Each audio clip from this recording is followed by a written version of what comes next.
Hello everyone, in this video I will show you how can you download CSV Viewer on your computer. So for downloading that, press on Window key and then search here Microsoft Store and then open it. So now here on the Microsoft Store, on the search bar, search here for the CSV Reader. So let me search here.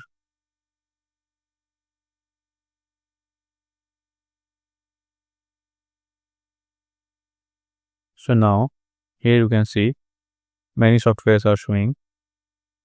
So let me select the one. So here you can see Flow CSV Viewer.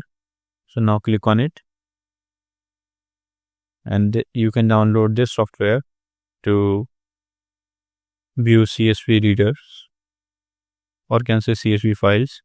Let me search again. And here you can see many more CSV readers are showing. You can download whichever you want. So I hope this video is helpful for you. If you found this video helpful, please do like, share and subscribe. And thanks for watching.